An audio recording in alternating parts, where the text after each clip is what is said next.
My fiancée swore her male best friend was like a brother. At a party, she sat on his lap and joked, "See, more comfortable than sitting with my fiancé." Everyone laughed. I just smiled. That night, she found out where comfortable really ends. Let's be clear about something from the start.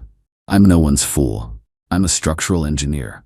My entire life, my entire career, is built on understanding stress points, load-bearing walls, and foundational integrity. I see the cracks before they become catastrophic failures. For the last 6 months, I've been watching the cracks spread through my relationship with my fiancée Jessica, and I've been quietly drafting the demolition plans. Her name is Jessica, she's 28, and the biggest crack, the one that threatened the entire structure, was her male best friend, Liam. When we first got together 2 years ago, I accepted the story she sold me. "He's like a brother to me," she'd say, a phrase that should be taught in schools as the universal warning sign for "I'm keeping my options open." I'm 34, I've been around long enough to know better, but I wanted to believe her. For the first year and a half, I gave her the benefit of the doubt. But about 6 months ago, after we got engaged, something shifted. The brotherly behavior escalated. It was the constant late-night texts that she'd shield from my view.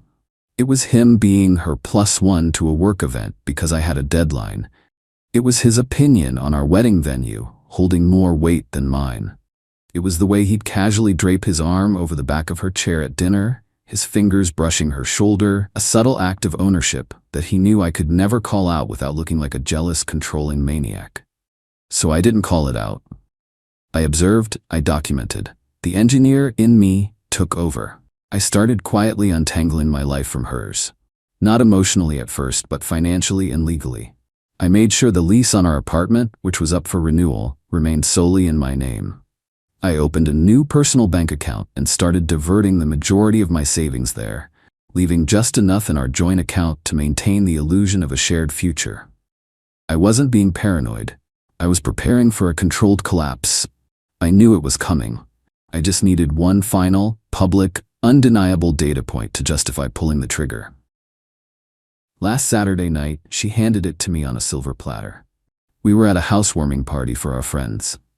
It was a perfect evening, a big crowd, lots of people we both knew. I was talking with a group of guys when I saw Liam take a seat in a big armchair across the patio. A moment later, Jessica walked over.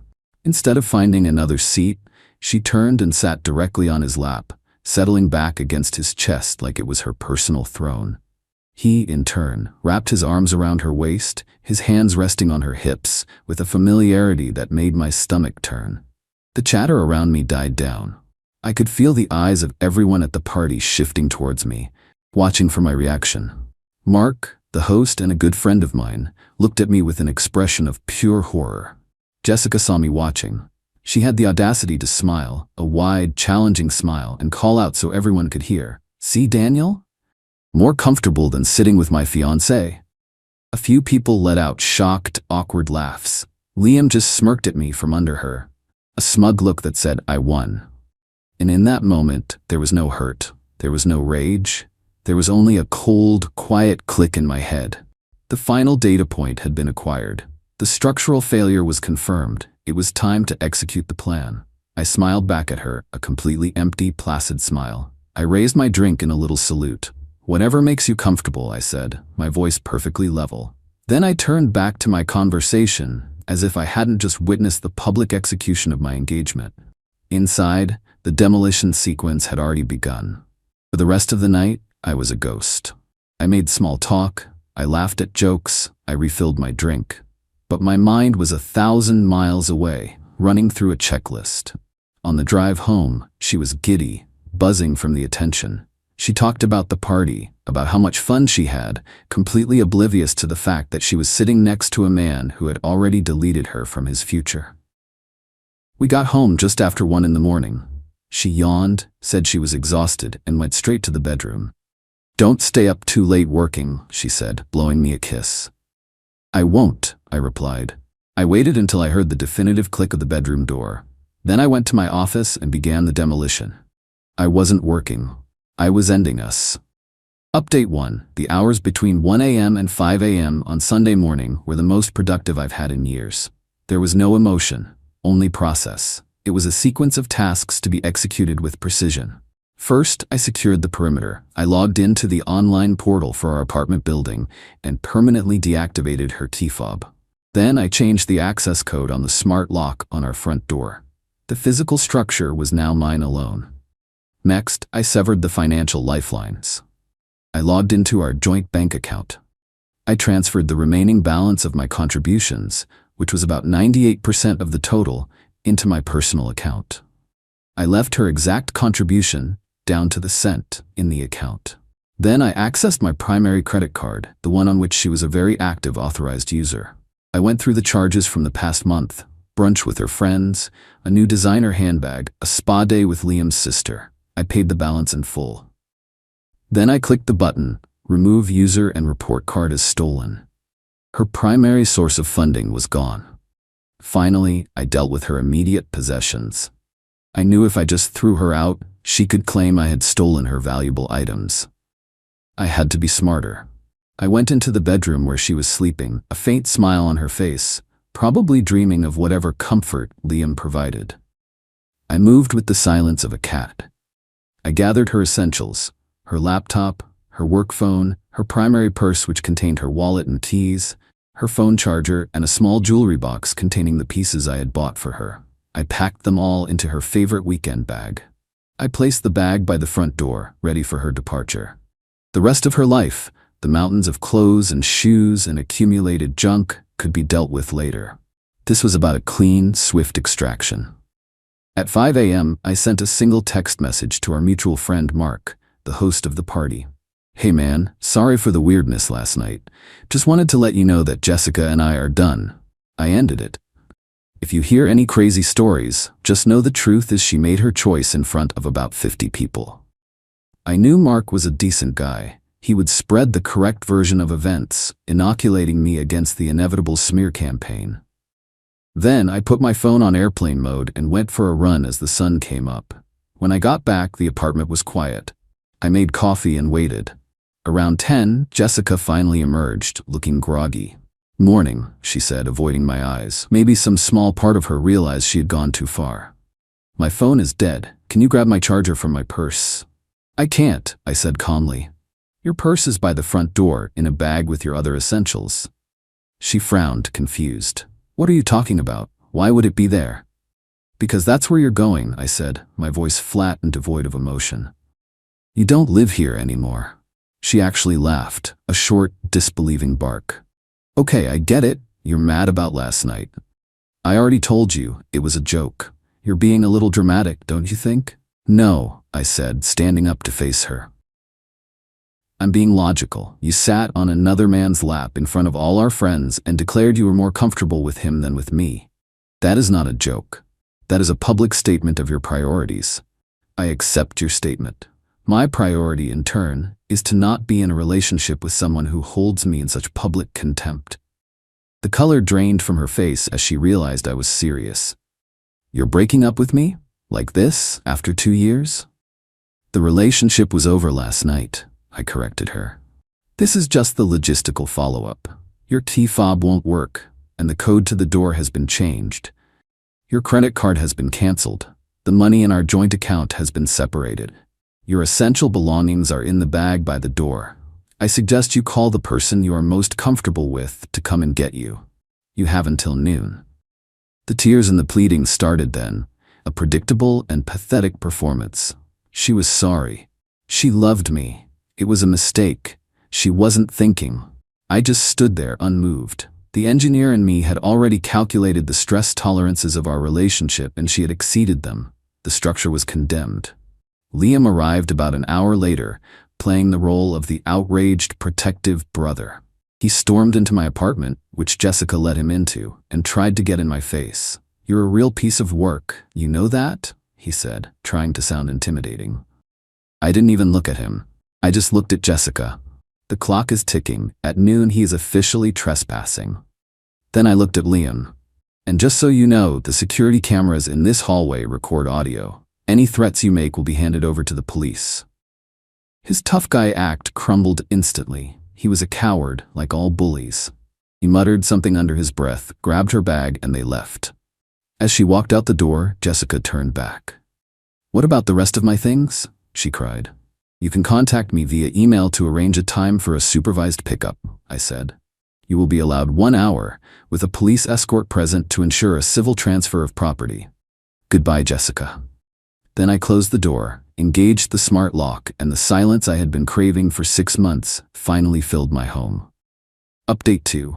The days following the eviction were a masterclass in damage control and narrative warfare, all orchestrated by Jessica and her circle. I was prepared for it. A structure doesn't just collapse.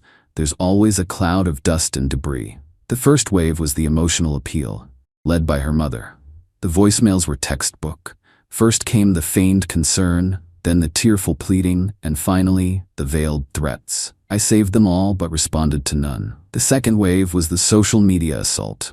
It was a coordinated campaign of vague but pointed posts. Her friends posted about the hidden pain of emotional abuse and men who punish women for having male friends. Liam, in a stroke of breathtaking hypocrisy, posted a picture of him and Jessica with the caption, "Some bonds are unbreakable. Always here for my sister." It was a performance designed to paint me as a possessive, unstable monster. They thought they controlled the narrative. They thought wrong. My response wasn't to argue or post my own side of the story. It was to deploy a single, devastating piece of evidence that would render their entire campaign irrelevant. I had known for months that their relationship was more than brotherly. The proof was sitting on a backup of Jessica's phone that I had on my home server. She was always paranoid about losing her data, so she'd asked me to create a full backup a few months ago. At the time, I did it as a favor. Now it was my arsenal.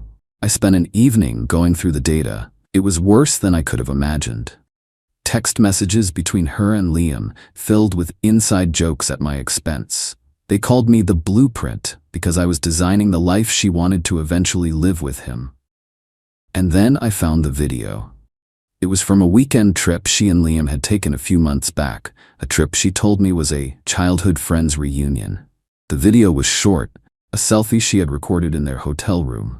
Liam was in the background, shirtless. "So, the blueprint is almost done with the wedding plans," she says to the camera, a smirk on her face. "He's so predictable, it's almost cute. He thinks he's building a future for us." She pans the camera to Liam. "He has no idea he's just the architect. You're the one who's going to live in the house." They both laugh and she blows a kiss to the camera. This wasn't just disrespect. This was a long con. A premeditated plan to use me for my stability and income, only to discard me once the project was complete. I edited the video down to the most damning 30 seconds. I created an anonymous file sharing link, and I sent that link in 2 separate, anonymous emails. The first was to the Human Resources Department of the company where Jessica worked as a project manager. The subject line was, "Concerning the integrity of a project manager." The email was short and professional. "To whom it may concern, I believe this video, which was recorded by your employee Jessica, raises serious questions about her character, judgment, and ethical conduct. I thought it was information you should have." The second email was to Liam's fiancé. Yes, fiancé. I had done my research. He was engaged to a woman from a wealthy family, a union that was very important for his career in his family's investment firm. Her name was Emily. The subject line was, "Something you need to know about Liam." The email was even shorter.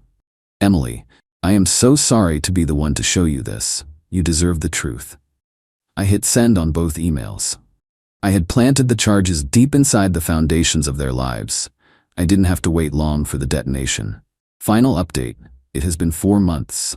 The dust has settled, and the landscape of my life and theirs has been permanently altered. The revenge wasn't loud or explosive in the moment, but its effects were catastrophic and irreversible, just like a well-planned demolition. Mark, my friend, kept me updated on the fallout. The video did exactly what I designed it to do. At Jessica's work, an internal investigation was launched. Her job involved managing large, sensitive client projects. A video of her openly admitting to a long-term plan to defraud her fiancé was seen as a massive liability. She wasn't fired, but she was moved to a low-level, internal-facing role with no client contact and no path for advancement. Her career was effectively over. For Liam, the consequences were even more severe. His fiancée, Emily, did not take the news quietly.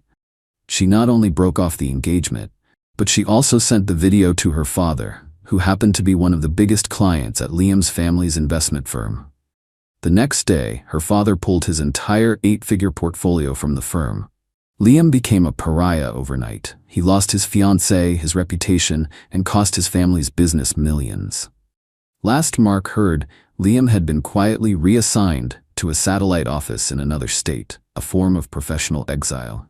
With her career in shambles and her brother now a disgraced outcast, Jessica's world collapsed. Her friends, the ones who had been so quick to attack me, vanished. They were attracted to her perceived status and the comfortable life she led with me. When that was gone, so were they. She was forced to get a lawyer to arrange the pickup of her belongings from the storage unit. My lawyer handled the entire interaction. Her lawyer tried to make a claim for financial support, citing relationship-induced financial dependency. My lawyer responded with a single sentence: "We are in possession of video evidence of your client confessing to a conspiracy to commit fraud, and we will happily introduce it in court should you wish to proceed." The claim was dropped the same day. I sold the apartment. I couldn't stand to be in a place built on such a rotten foundation. I used the money to buy a piece of land a little ways out of the city. I've spent the last few months designing my own house from the ground up. It's a project that is entirely mine, built on a foundation of honesty and self-respect. The most satisfying part of this whole ordeal wasn't seeing them fall. It was the realization that I had trusted my own judgment. I saw the cracks, I analyzed the data, and I acted decisively. I didn't let emotion cloud my thinking. I protected myself and my future from people who saw me not as a partner, but as a resource to be exploited. They thought I was just the blueprint, a boring, predictable plan they could use and discard. They were right about one thing: I am a planner, and my final blueprint was a design for their complete and utter self-destruction, executed with their own materials.